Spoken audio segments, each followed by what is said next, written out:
예상보다는 대응을 하는 게 무조건이다 앞으로. 대응. 네. 근데 지금은 누구도 믿을 수 없는 것 같고요. 본인만의 매매 원칙이 가장 중요한 것 같습니다. 단기 트레이딩 대응은 결국 수급이랑 차트 지지죠. 그러니까 차트라기보다 저는 지지와 저항 싸움이라고 보거든요. 트레이딩은.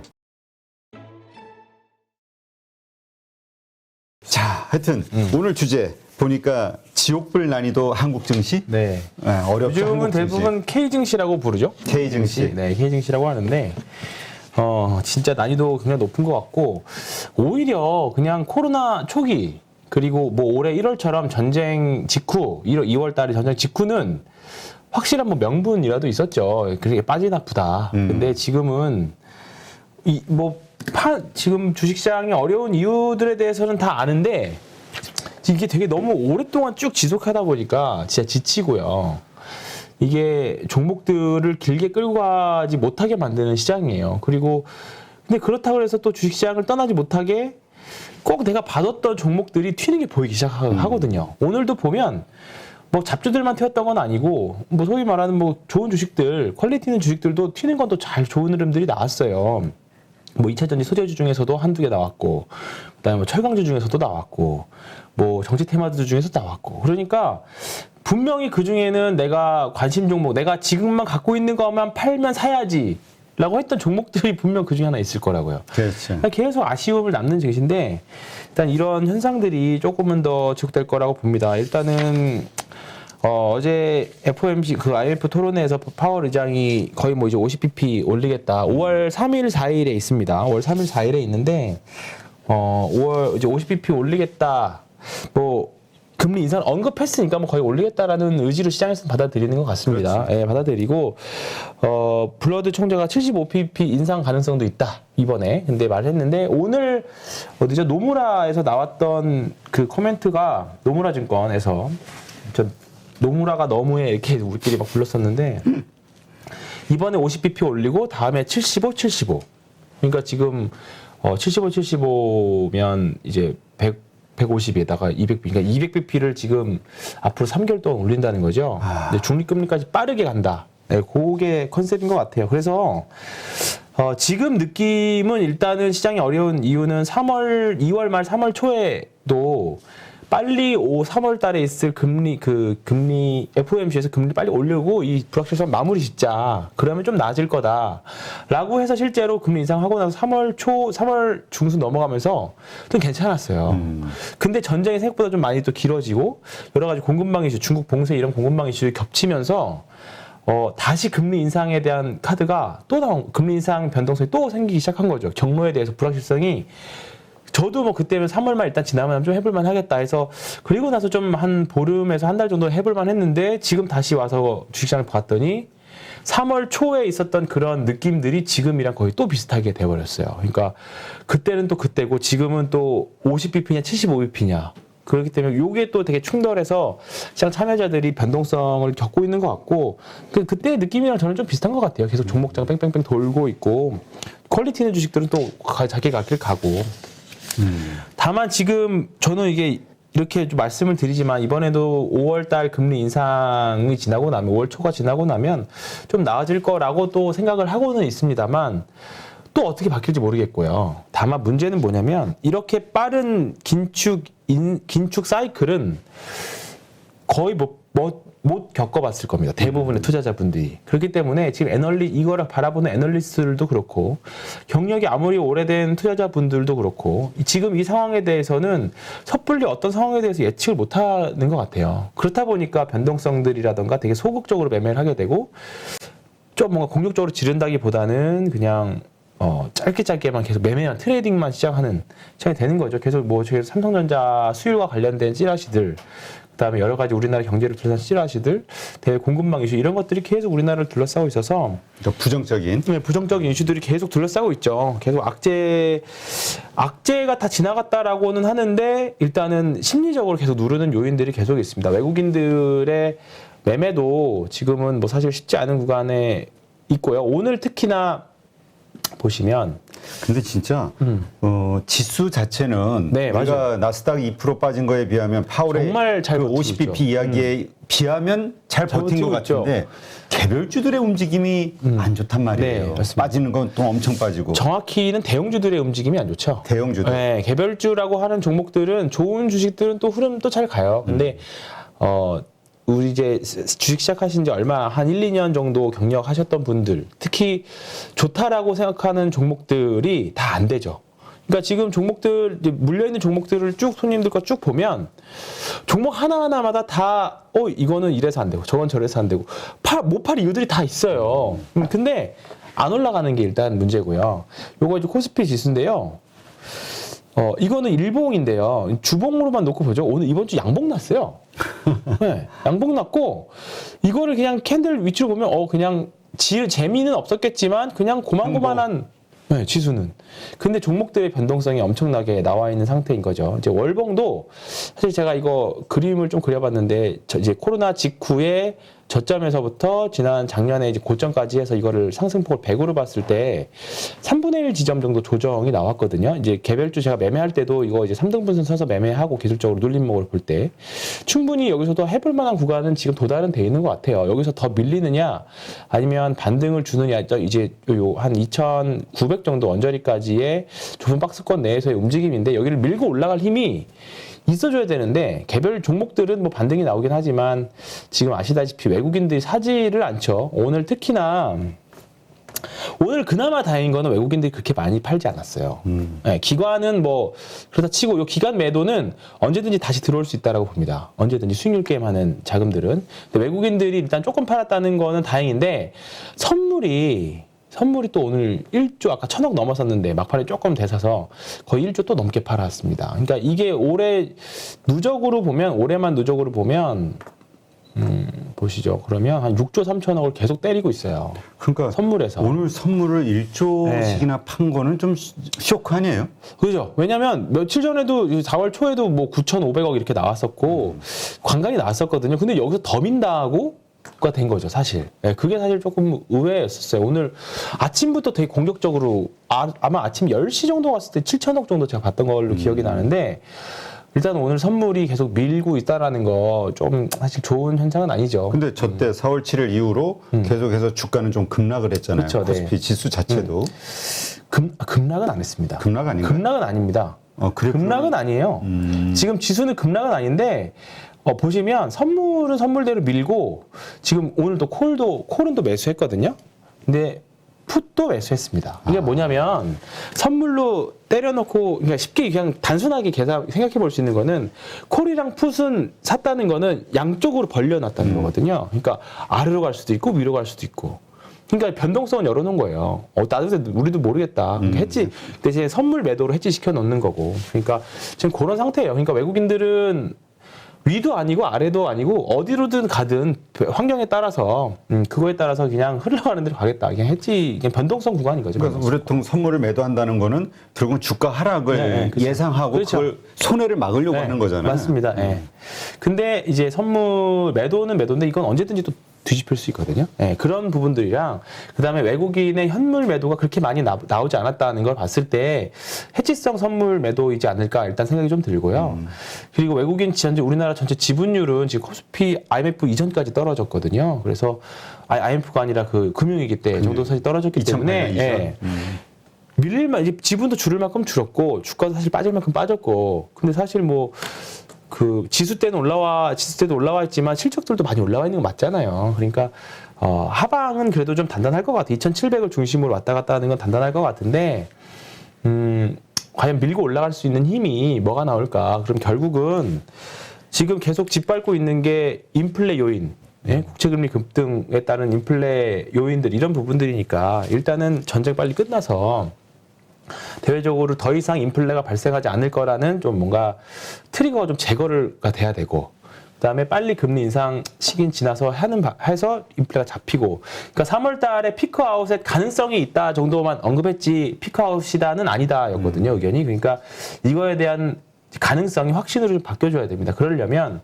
어쩔 수 없이 시간이 필요해요. 네, 그때까지는 계속 종목장, 특히 이제 한국 시장 같은 경우에는 이제 5월달 넘어가면 오늘 몇몇 정치 테마주들이 오른 거 보면 또 6월 달에 그 이제 지방선거가 있잖아요. 그러면 또 그쪽으로 또 수급도 갈 거기 때문에 어쩔 수 없이 또 이제 종목장의 시대가 계속 시대라기보다는 종목장이 계속 될 수밖에 없는, 지금 보면 사실 삼성전자도 그렇고 네이버, 카카오 다 사실 흐름 좋지 않잖아요. 뭐 2차 전지도 사실 테슬라의 변동성에 따라서 2차 전지 소재나 장비줄, 뭐 2차 전지 배터리줄 가지고 계신 분도 사실 편한 거는 아니에요. 지금 테슬라가 계속 요동을 치니까. 그렇죠. 예. 그렇기 때문에 대형주들이 특히나 위험한. 오늘 시가총액 1위부터 20위까지 쭉 보면 자동차 쪽만 조금 좋았고 나머지는 은행주 좀 좋았고, 그거 외에는 사실 흐름이 뭐 만족할 만한 성과는 없습니다. 예. 그래서 아마 이제 조금 본인들만의 이제 이 시기를 삼아서 차트 보면서도 기술적으로 수급이나 이런 거 분석하면서 트레이딩을 하실 수 있는 기회를 조금 삼으시면 충분히 나중에 다시 대세 상승장이 돌아섰을 때 더 계좌가 파워풀하게 늘어날 수 있는 시기니까 지금 특히나 자기가 물린 주식만 보고 계시면 안 돼요.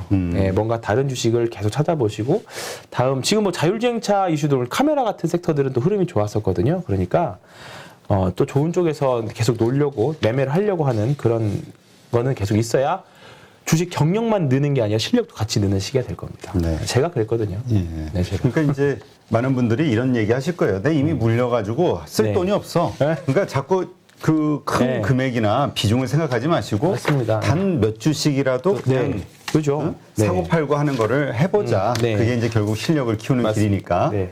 이렇게 정리를 할게요. 네. 일단 지금 우리가 이렇게 시장이 불안한 거는 결국은 뭐 50bp니 75bp니 이 말 긴축의 속도 네. 이게 우리가 전에 겪어보지 못한 거잖아요. 못했죠, 네. 그러니까 사실 코로나 이후에 유동성 공급도 막 엄청났고, 그렇죠. 그것도 못 금리 인하도 겪어봤던 막 것도. 엄청났고, 네.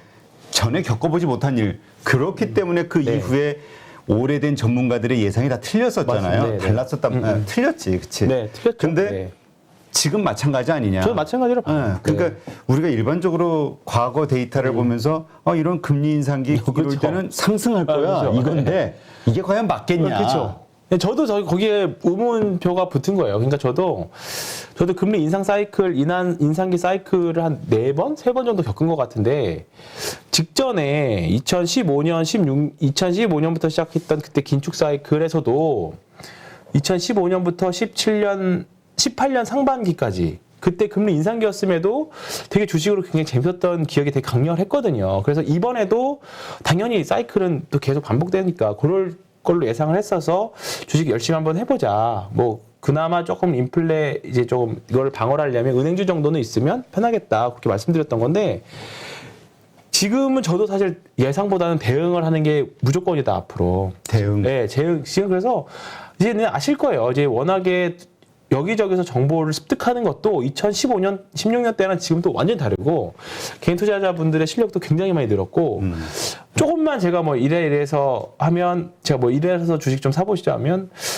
내가 알기로는 뭐 내가 듣기로 공부하기로는 이것도 아니다. 이게 되게 정이 되게 세요. 옛날에는 뭐 맞든 틀리든 뭔가 증권사 직원이 말을 하면 좀 되게 신뢰를 해주고 그랬었는데, 지금은 제가 의견이 맞든 틀리든지 간에 일단은 경계성 코멘트들이 많죠. 근데 이거는 저들도 많이 틀려서 그랬던 것 같아요. 네, 그치. 진짜 어려운 시장인데, 앞으로는 이게 더 힘들어질 것 같다는 생각이 좀 드는 거죠. 그래서 사실 뭐 4월 달에 폭락이 올 거라는 분도 계셨었고, 근데 뭐 4월 달 이후에 상승할 거라는 분도 계셨었고, 근데 지금은 누구도 믿을 수 없는 것 같고요. 본인만의 매매 원칙이 가장 중요한 것 같습니다. 매매 원칙이 가장 중요한 것 같고, 저도 지금은 장기 투자로 미국 주식 뭐 사야 돼요? 라고 물어보면 지금은 그냥 현금 갖고 장기 투자하실 거면 현금 갖고 계시죠.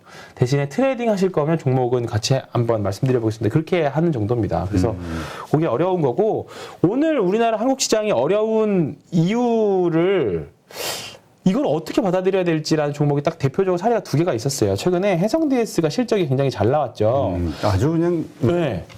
아주 흐름이 좋죠. 그렇죠. 그러면서 이제 급등의 양상으로 갔습니다. 근데 오늘 서프라이즈를 발표한 현대위아 같은 경우에는 오히려 주가가 빠졌어요. 근데 물론 이제 위치가 역배열에서 나온 거하고 정배열에서 나온 거하고 오늘 좀 약간 느낌은 다르긴 하지만, 시장에 서프라이즈 나고 나서 물량이 싹 빠졌거든요. 그래서 지금 이걸 어떻게 해석해야 되느냐. 그러니까 거래량까지 실린 거 우리가 네. 이제까지 했던 차트 공부대로라면 되게 안 좋은 모습이잖아요.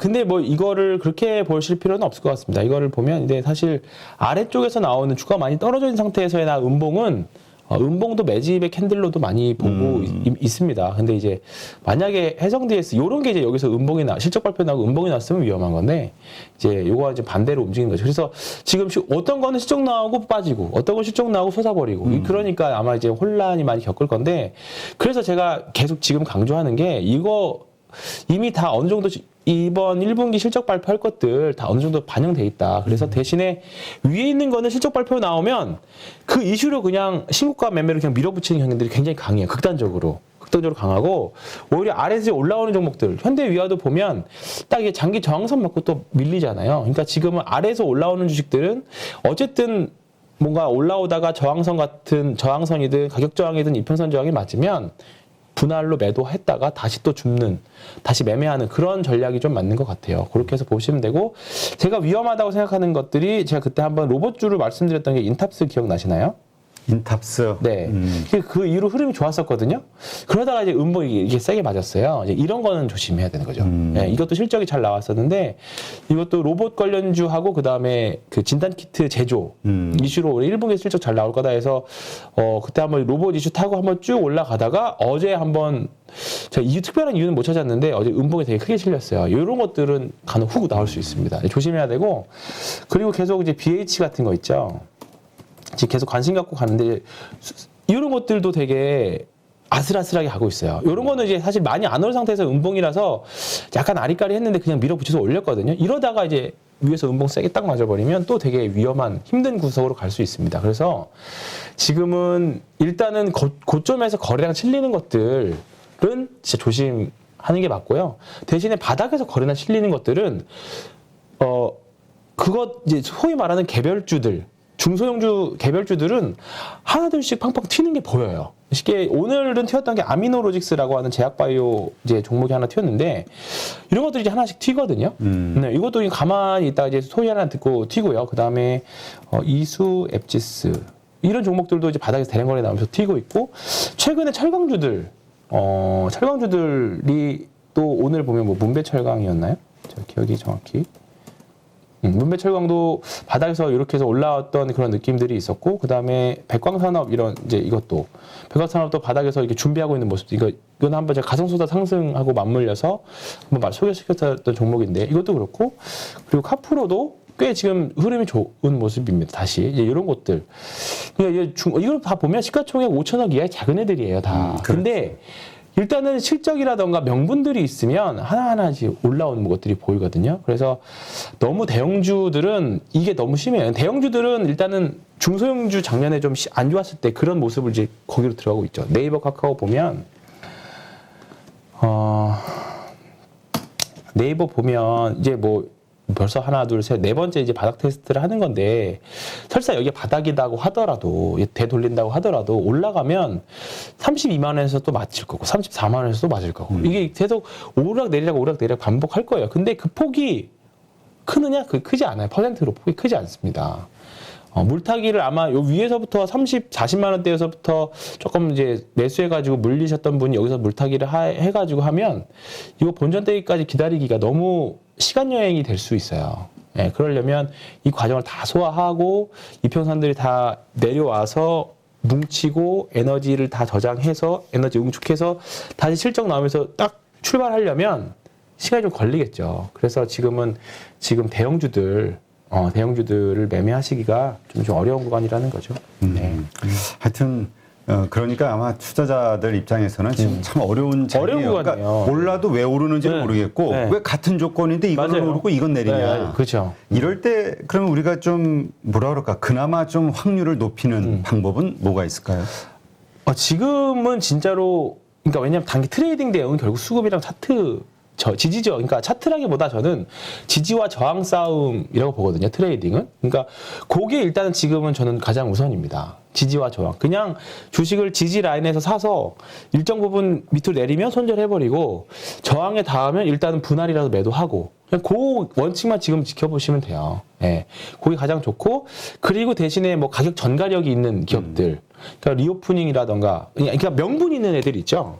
그러니까 지금 리오프닝 주식들하고 그 다음에 우리 뒤에서 이따 말씀드릴 거를 금융주를 좀 말씀드리면 그러니까 제가 KB금융, 하나금융지주, 신한지주 세 개를 이렇게 말씀드렸던 것 같은데 KB금융 같은 거 보면 이거는 또 대형주임에도 불구하고 완전 또 흐름이 다르잖아요. 그러니까 이게 폭이 크진 않지만 금융주 하나 오늘도 뭐 손해보험이 좀 셌었나요? 네, 하나손해보험 이런 것들, 그러니까 은행주뿐만 아니라 금융주나 보험주들을 하나를 포트 갖고 있으면 오늘 같은 날 편할 수 있어요. 네, 그렇기 때문에 가지고 가시는 게 낫다 싶어서 은행주는 일단 실적도 오늘 다 우리금융지주, 하나금융지주, KB 다 서프라이즈 나왔거든요. 일단은 그러니까 이런 쪽은 또 흐름이 좋게 바뀌었어요. 그러니까 이런 은행주들은 저는 지금도 안 늦었다고 봐요. 지금도 은행주는 금리 인상이 이제 이제 시작이잖아요. 이제 한 번 했잖아요. 근데 앞으로 이게 금리 인상 속도 가속화되면 지금도 늦지 않았다. 하나금융지주는